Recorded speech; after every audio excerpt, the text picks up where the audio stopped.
Welcome to Moral Politics. I'm your host, Bill Wolford. Romney's foreign policy advisors are far to the right. Colin Powell said that. General Powell further added that Mitt Romney's neocon advisors are dangerous. In May, the list came out. Mitt Romney will rely heavily on disgraced neocons. Neocons, you might recall, are those pro-Israel zealots who led America into the Iraq War, a $4 trillion fiasco. Dr. Ibrahim Soudy joins me. We react to Mitt Romney's unbalanced selection of foreign policy advisors. It's my pleasure to welcome returning guest to Moral Politics, Dr. Ibrahim Soudy. Welcome. Thank you, Bill. Are we in for a nightmare if Romney wins in November? The word nightmare is an understatement, if you will. It's a disaster. To bring the neocons back into power in that huge kind of level and influence is going to be a disaster for America. What specifically? Just look at the experience when they surrounded George W. Bush. They created the Iraq fiasco, which led to a $4 trillion loss to the American taxpayer. So many of these people are known to be even to the right of George W. Bush. They are very extreme people. Most of them are Zionist Jews who have their own agenda. And the agenda is to actually use America as an attack dog, if you will, to establish Israel as an empire in the Middle East. Again, people will recall that neocons are those extremists for Israel that hold American government positions, and it seems like they all have one thing, and certainly want this in common: they want to change the regime in Iran. That's their immediate desire, but the issue, like I said, they want to make sure that no country in the Middle East can rise up and become a challenger to Israel because they believe that Israel is a sacred cow. America is just a cash cow to be used in order to establish the Zionist empire in the Middle East. Neocons, at least some of them, are starting to pick on Russia again. Isn't this a little unhinged? They know that Russia is the biggest supporter of Iran, if you will. So the Iranian nuclear program is provided by Russia and supported by Russia. So for them, part of having an attack on Iran is to attack the supporter of Iran, which is Russia. Yeah. Sometimes when you play with fire, in this case taking a soft power approach, sometimes it turns into a hard and the necessity for hard power, which is hard military power. We may have a war. Actually, as long as America is paying for the war and American soldiers are dying. Look at the Iraq War and see how many Jewish soldiers died in Iraq. Israeli soldiers died in the war with Iraq versus the American. There was no cost whatsoever to Israel. In fact, Israel benefited a lot. But the neocons, how did this get started? The world used to be divided between the American camp and the Soviet Union camp. And then when the Soviet Union collapsed in the early 90s, the stage was set, if you will. Clinton came into office, unfortunately for them, because he defeated George Bush Sr. And then Clinton did not have really a solid foreign policy in place. So they thought actually that building something like the Project for New American Century, and once a Republican administration comes back into office, they will use now the American power to achieve their own empire, which is centered in Israel, not in America. America is only the attack dog that they will use to achieve that. Romney's list of foreign policy advisors, there's 22 special advisors, and there are about 13 working groups. I know that a lot of these are holdovers, returnees from the Bush administration, and it seems Bush got rid of a lot of his neocons in his second term. I guess he woke up, but it looks like Romney is going to embrace them. They achieved what they wanted to achieve, and actually it was better for them to leave his administration because it was very obvious that the Iraq war is not going the way they thought it will. So they jumped ship. So they jumped ship, yeah, if you will, and now they have the opportunity to come back with another Republican administration if Romney wins. But those people, like I said, they have the the agenda on their mind to create a Zionist Jewish empire centered in Israel in the Middle East. Now, we have a local congressman, Adam Smith, and he reacted to Romney's pick of neocon foreign policy advisors, and I'll read this for our viewers. Romney's 24 special advisors on foreign policy, 17 served in the Bush-Cheney administration. Any foreign policy advisory board that seeks the counsel of Cofer Black, people will remember that name, Michael Hayden, Dan Senior, or John Lehman, to name just a select few, is a real cause for concern. Well, those are some of the names, but you can add also Kagan, and you can add Elliot Cohen, and you can add Dov Zokim. And those people are like heavyweights and have really bad history in America. Like Elliot Cohen is known to be the protege of Paul Wolfowitz, the intellectual powerhouse, he was called, of the George W. Bush administration. He was deep in PNAC. And the founder of the Project for New American Century. You have Dov Zokim, who under his stewardship at the Pentagon lost billions and billions of dollars that nobody really knew where it went. And That's right, he was the comptroller and the Rumsfeld, yeah. We can't not mention John Bolton, who was also on that list. Can you imagine Bolton being like a Secretary of State or No, National I don't Security? want to. It's really going to be fun. Bolton is considered to be maybe the most hawkish of all the neocons. And what's interesting is he's not Jewish, but he knows where his bread is buttered and the cushy positions and the think tanks and being groomed for future posts and future Republican administration. Yeah, and business as well, because people write books and people get teaching positions in universities and in think tanks and stuff like that. So getting into government now is kind of, you prepare yourself for big business later on. You've got to be a militarist, and who better to do it for than Israel, so you can be on the board of Carlyle. That's one example, yeah. We have another character here, Robert Kagan. That name surfaces off, and he's been around, and he's also a founder of Project for New American Century. And well, you mean the 2.0, PNAC 2.2, yeah, as it's called. The real name is actually the Foreign Policy Initiative.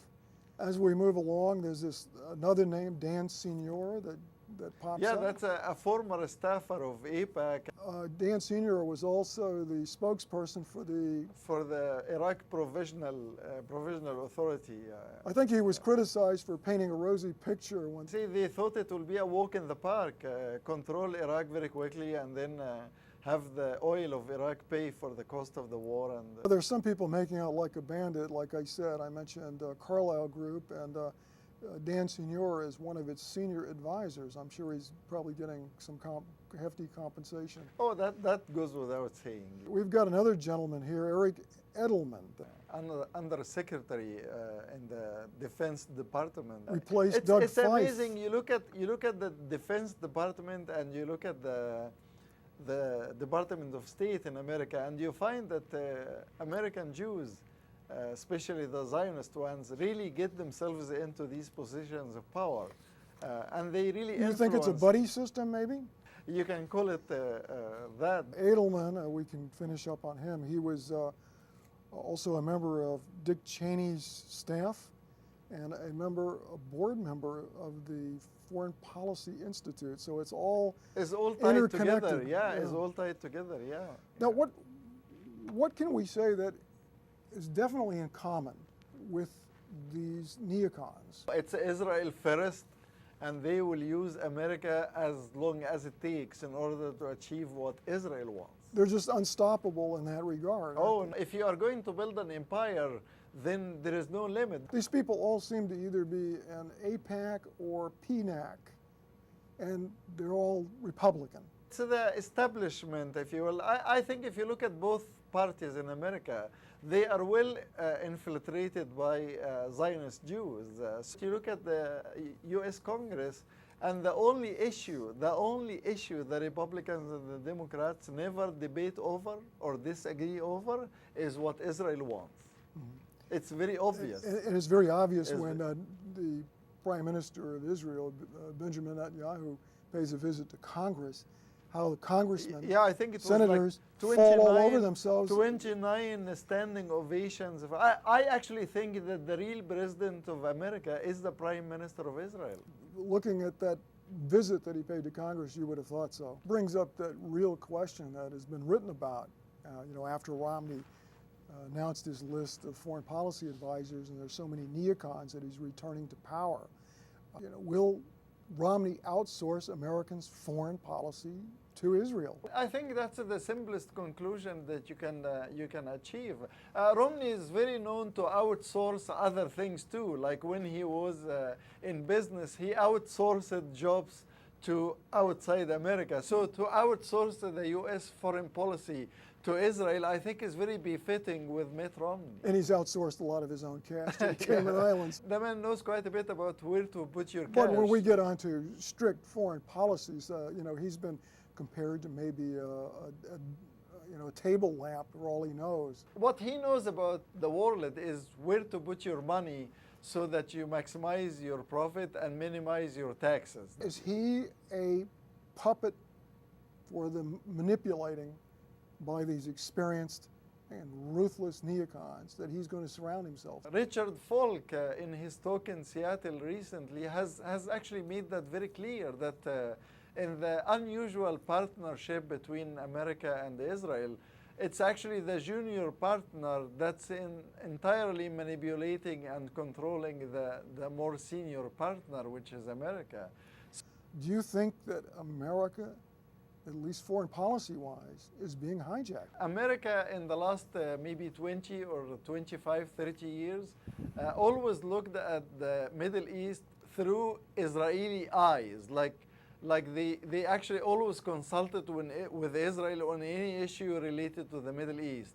So the American thinking itself, the subconscious in American foreign policy thinking, is actually entirely shaped by what Israel wants. Today, actually, the Israel firsters in America are taking the next step now and controlling America itself, not just the thinking of America. And they're doing that through AIPAC, they're doing that through PNAC, they're doing that through the neocon. And they are literally financing nominees for American president. And Sheldon Adelson lately said that he's willing to go as far as spending $100 million of his own money to get a Republican in the White House. And he means Romney by that. He spent, about $30 million or so supporting Newt Gingrich until he stepped out, and then now he is saying that he will spend up to $100 million. This outsourcing, this hijacking, it has legs, it's credible. Because if you think about, there's an enduring friendship, if you would, between Mitt Romney and Benjamin Netanyahu. They worked in the same financial consulting company in Boston, and they used to get together every week in the brainstorming session that the company used to have. And because of that, they developed that relationship about not just friendship, but the two know how to do business. And the biggest actually bond that can happen between people is when they have a common desire and a common something to gain. Netanyahu, it's reported, advised Romney while he was governor to divest from some investments that can benefit Iran. Yeah. So if he has that kind of influence over Romney as governor, we can actually certainly conjecture that he's probably going to have big influence over Romney as president. Well, Romney himself admitted during the campaign that he would call the Prime Minister of Israel first before he can make decisions and before he can make statements and stuff. So he already admitted that he will not have an independent voice when it comes to the U.S. foreign policy. The former ambassador to Israel, Martin Indyk, who is very Zionist himself, very pro-Israel himself, made the comment that it looks like Romney is outsourcing foreign policy to Israel with that statement. That's very obvious, like I said, from some of the statements that Romney himself has made. Netanyahu, Prime Minister of Israel, and Sheldon Adelson, the #1 billionaire political donor, who's, as you said earlier, spending $100 million to influence this upcoming presidential election, are close friends. It's all webbed together. They are both following or believing in the same ideology. I think when people have the same ideology, it's actually stronger than even being just friends. We're seeing APAC, we're seeing PNAC 2.0, or the Foreign Policy Initiative, we're seeing the neocon. They're incubated in think tanks and in foreign policy front groups. To get promoted, they've got to be an extremist, and many of them are. They're outdoing one another. And if Colin Powell calls them dangerous, if Colin Powell says that they're far to the right, if Martin Indyk says that our foreign policy is being outsourced to Israel, we've got some concern here. But this Jewish establishment, it's out in the open. What are they up to? They think that actually the Zionist empire should be centered in Israel, not in America. The ultimate goal is to transform Israel into a superpower in the Middle East, and it becomes really the center of the Zionist empire. To do that, before they used Britain. Britain was used when it was a superpower to achieve part of their goal, and then Britain is no longer now a superpower, but the superpower is America. So now it's the turn to use America. If America collapses as a superpower and gets replaced by another superpower, they will repeat exactly the same thing with the new superpower. And the way they do that is through the financial sector.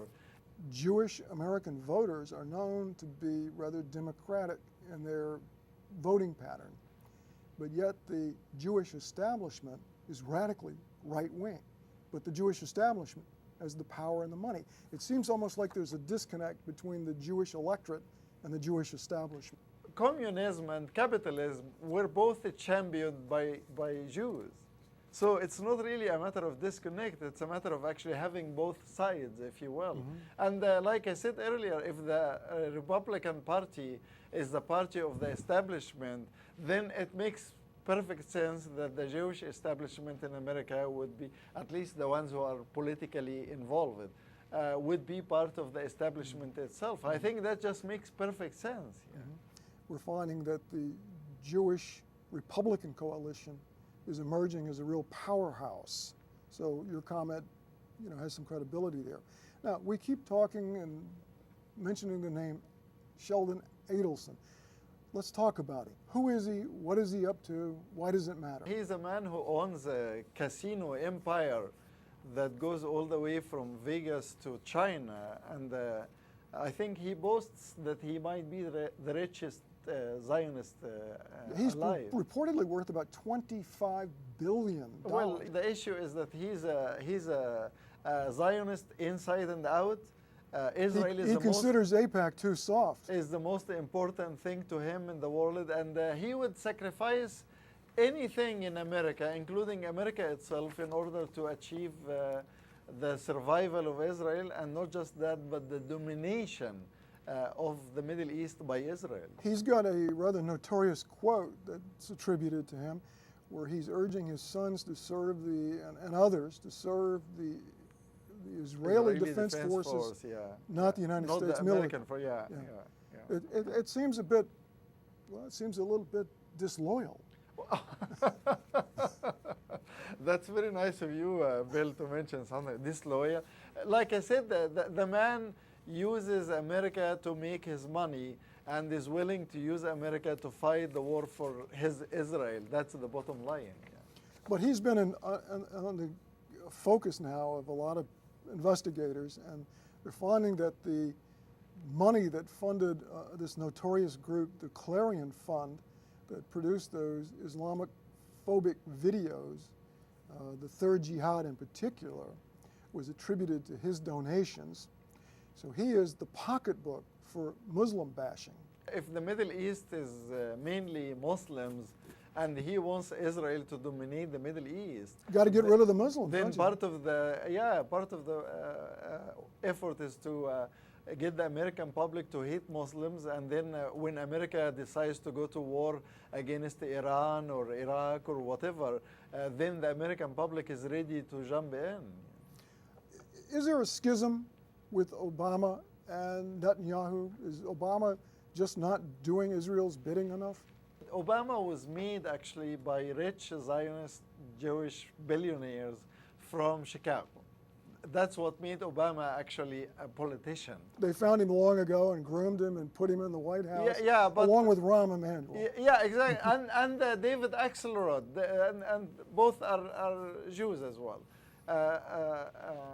Obama is just a skilled politician who does not want to appear as if he is an absolute follower of Netanyahu. No, he wants to play the game so that he appears to be doing something that's not entirely Israel, although actually in reality he is doing everything that the Israeli side wants him to do. And remember that the issue with Iran is not to do a military strike against Iran that will achieve very little. No, the issue with the Zionist Jews regarding Iran is to apply crippling economic sanctions as long as possible to destroy the very fabric of the infrastructure of the country. Well, we've already had this thing go hot. We've had the Stuxnet virus, we've had the Flame virus, we've had some targeted killings of Iranian scientists. Yeah, those are parts of the fronts that you carry a war with, but the main goal of the Zionist Jews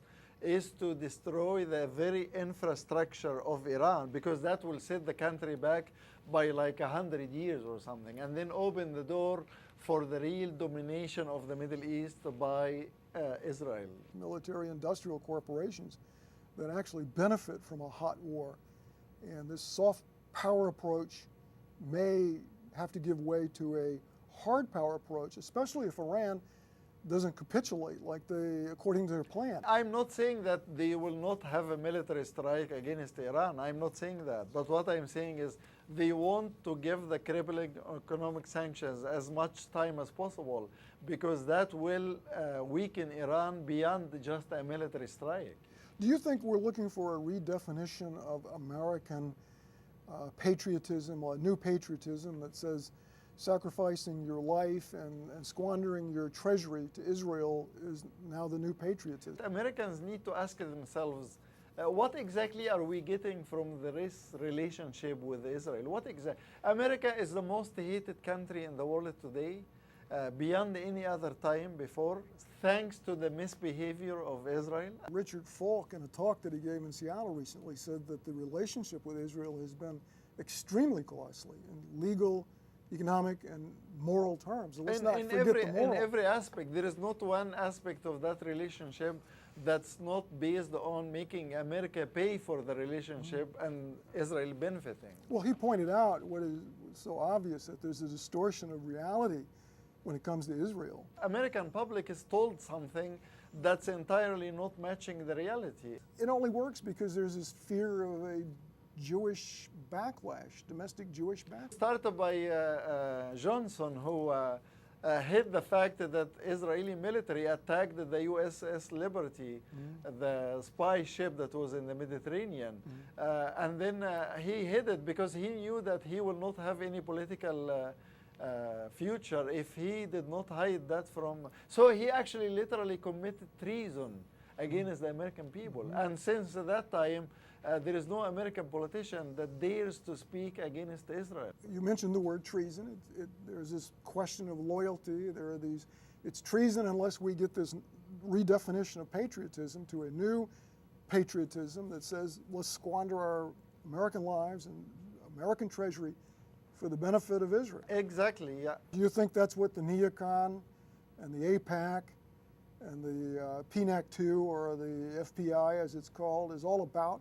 Is maybe subtly or not so subtly trying to redefine what is patriotic, what is the national interest? As long as the Americans are scared to speak up because they will be called anti-Semitics, then they have an open range, those neocons and the Israel firsters, they have an open range actually to shape entirely the dialogue and the discourse in America. Is that in part why this smaller so-called ally is able to ride roughshod and control the larger party, the superpower? Because of two things. Number one is American Jews really know how to play the American political system very well. If you dare to say something as a politician against Israel, your career as a politician will come to an end because they will put all the competition against you, finance it, and then your career will end. So that's number one. Number two is the American public has been hostage now by the threat of being called anti-Semitic. But they have to do it through media. Look at the media and see who controls the media. Well, yeah, and you've then answered, you will answered find that the question whole right answer. there. Yeah. So it's been a nation, as Tom Hartman likes to say, a nation of sheeple who've allowed our mainstream media to become dominated by one ethnicity. The design is impressive. To tell you the truth, the design is impressive. We have to get over this politics of invisibility where Israeli wrongs are never seen, never spoken about, out of fear, you know, the backlash from the Jewish domestic establishment here, and the politics of amplification, where all the wrongs and the mythologized wrongs of the other are just magnified in the media. Is it possible? The reason I come on a show like yours is because I would like the American public to listen to what I am saying, go check it on their own, and then everything is out in the open. There is nothing that's secret. It's all outside in the open. You look at Obama bringing Rahm Emanuel and David Axelrod to literally sleep next to him in the White House. Now Romney is choosing all the Zionist Jews who surrounded George W. Bush and more The neocons. to be very open and very clear. There is nothing hidden. So we're going from being a little bit encircled to being woefully encircled very soon, depending on this election and if Romney comes to office. I think he was just accelerated. So after this November election, Iran, look out. I think that's eventual. Dr. Ibrahim Soudy, I want to thank you again for a very dynamic and daring discussion on this troublesome phenomena, Romney's unbalanced selection of foreign policy neocon advisors who are going to hem him in. He knows as much on foreign policy as a desk lamp, and they're going to give him policy options that are not in the American national interest, but are certainly in Israel's interest. I really appreciate it. Thank you.